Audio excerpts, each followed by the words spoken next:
Center is working speedily to revoke Special Power Act, AFSPA Act from the entire Northeast. How do you take this revocation and why this decision is significant now? And I would really like to ask ki, why AFSPA had been imposed in the first place?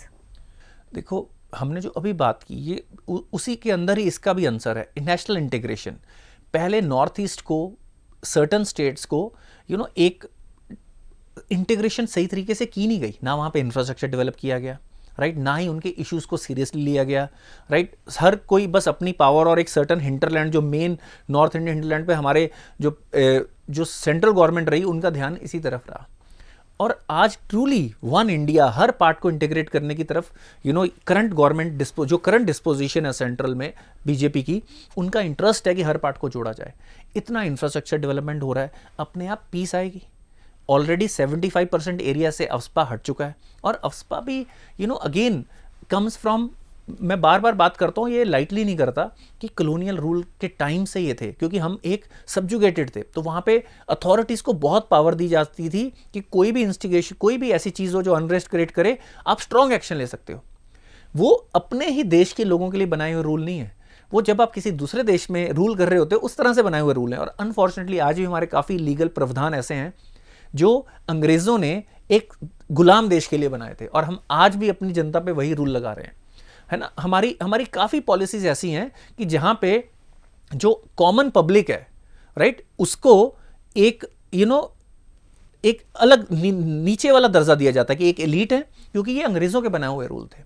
तो AFSPA भी उसी का ही एक part है कि भाई जहाँ पे भी ज़्यादा अनरेस्ट हो तो आप पुलिस को या भी जो भी मिलिट्री थी उसको ऐसी पावर दे देते थे कि आप जो मर्जी करके बस इसको ख़त्म करो, क्योंकि वो आपकी पॉपुलेशन तो थी नहीं, वो तो आपके गुलाम लोग थे। तो अनफॉर्चुनेटली पिछले 60-70 सालों में इस पर बहुत ज़्यादा काम नहीं हुआ। आज now truly government is working for people of India. आज हमें ये देखना है कि भाई 75% एरिया से हट गया है, धीरे धीरे ये और एरिया से हटे। अब जैसे वहाँ पे बॉर्डर इश्यूज थे असम और मेघालय के बीच में, राइट, ऐसे ही जो कुछ रिबेल ऑर्गेनाइजेशंस थी उनको भी नेशनल फोल्ड में, मेन स्ट्रीम में जोड़ा जा रहा है। तो जैसे पीस बढ़ेगी, अपने आप इस तरह के जो ड्रैकोनियन रूल्स हैं उनको हटाया जाएगा। और मैं ये चाहता हूँ कि अगली बार ऐसे रूल आएँ जो इस तरह से आए कि ये सब हमारे ही लोग हैं, राइट। पहले कुछ इनडिफरेंस के कारण कि उस तरफ ध्यान नहीं दिया गया और उस तरफ इंफ्रास्ट्रक्चर, इकोनॉमिक एक्टिविटी में इंटीग्रेट नहीं किया, तो मेन नेशनली इंटीग्रेट करना नॉर्थ ईस्ट को इस गवर्नमेंट की एक मेजर मैं सफलता मानता हूँ। इस करंट गवर्नमेंट ने नॉर्थ ईस्ट को बड़े अच्छे तरीके से इंटीग्रेट किया है। अब होता क्या था, पहले जब कुछ स्पेशल पावर्स मिलती थी, चाहे धारा 370 की बात कर लें, इट वाज अ टेम्परेरी, चाहे कोई भी जो भी प्रिंसली स्टेट इंडिया से जुड़ी एक ही सेम डॉक्यूमेंट से जुड़ी, इंस्ट्रूमेंट ऑफ असेशन वाज सेम, उसमें कोई फर्क नहीं था। धारा 370 एक टेम्परेरी प्रोविजन थी। पर धीरे धीरे क्या हुआ कि वहाँ के पॉलिटिशियंस का और यहाँ के पॉलिटिशियन का उसमें उनको एक आर्बिट्राज की अपॉर्चुनिटी मिल गई कि इसके अंदर उनकी अकाउंटेबिलिटी खत्म हो गई, कुछ एलीट उसका फ़ायदा उठाना शुरू हो गए, और फिर फॉरेन पाकिस्तान की प्रोवोकेशन के कारण कुछ हुर्रियत जैसी पार्टियों को दोनों तरफ से फंड्स मिलने शुरू हो गए।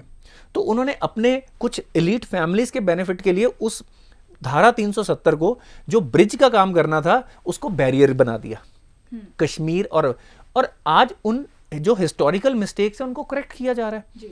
और ये देश जब जैसे एक होगा, जैसे हम अपने आप को, हम अपनी कॉमनैलिटीज़ को जो हमारे अंदर कॉमन है उसको भी अप्रिशिएट करेंगे और डिफरेंसेस को अपने आप फिर अप्रिशिएट करना शुरू कर देंगे, तो लॉन्ग टर्म में लॉ एंड ऑर्डर, पीस ज़्यादा बेटर रहेगा। दुश्मन देश हमारे अंदर के डिफरेंसेस का बेनिफिट नहीं उठा पाएंगे, and ultimately it will lead to better economic development, right, better quality of life for our people, और अपने आप अलग अलग जगह से इन्वेस्टमेंट भी यहाँ पे आएंगे। Thank you so much for your views sir, insightful Indeed. ऐसे ही इम्पॉर्टेंट अपडेट्स के डीप एनालिसिस के लिए जुड़े रहिए हमारे चैनल के साथ। धन्यवाद।